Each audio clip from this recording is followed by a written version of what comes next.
அதுங்க எனக்கு எங்கள் வீட்டோட மத்தியானம் லன்ச்சு வந்துட்டு என்ன செஞ்சேன்னா பிரியாணி செஞ்சுட்டு முட்டை அவிச்சேங்க. பிரியாணி செஞ்சு ரொம்ப நாள் ஆயிடுச்சு.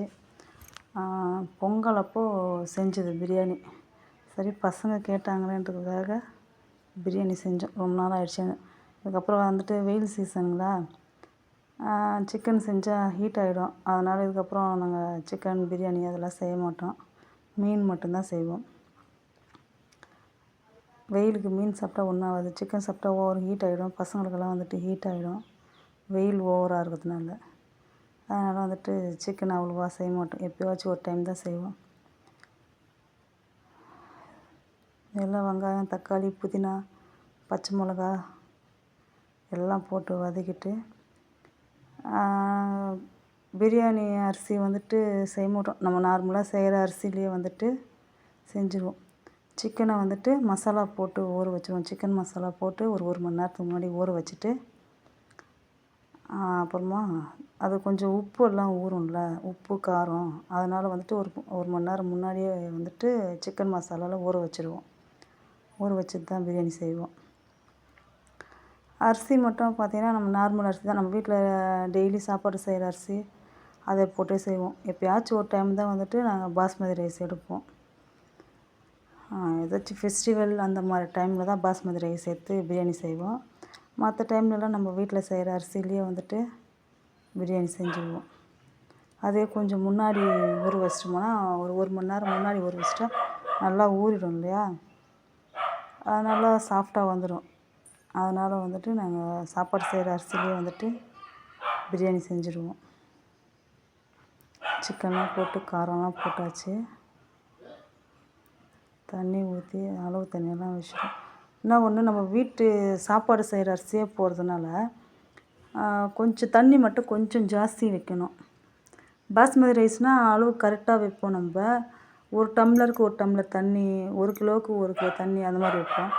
இது நம்ம சாப்பாடு செய்கிற அரிசி, ரெகுலராக சாப்பாடு செய்கிற அரிசின்றதுனால தண்ணி மட்டும் கொஞ்சம் ஜாஸ்தி வச்சா போதும். அந்த தண்ணி சுண்டி வரும், சாப்பாடு வேகவும் சரியாக போயிடும். அதுதான் அரிசியெல்லாம் போட்டாச்சு.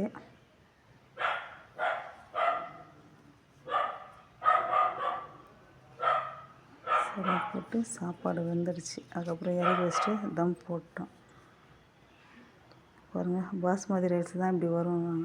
நாங்கள் சாப்பாடு செய்கிற அரிசிலேயே பிரியாணி இப்படி தான் செய்வோம். பச்சடி போட்டோம், வந்துட்டு முட்டை அவிச்சோம், பிரியாணி. சாப்பாடு எப்படி உதிரி உதிராக இருக்குது பாருங்கள்.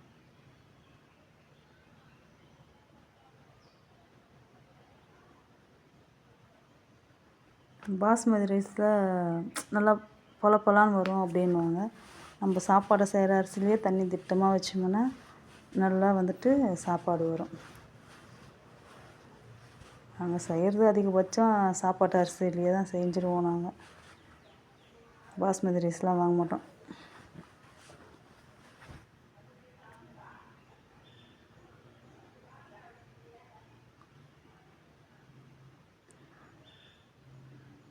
இது வந்துட்டு வெங்காய பச்சடி. இது வெங்காய பச்சடி வந்துட்டு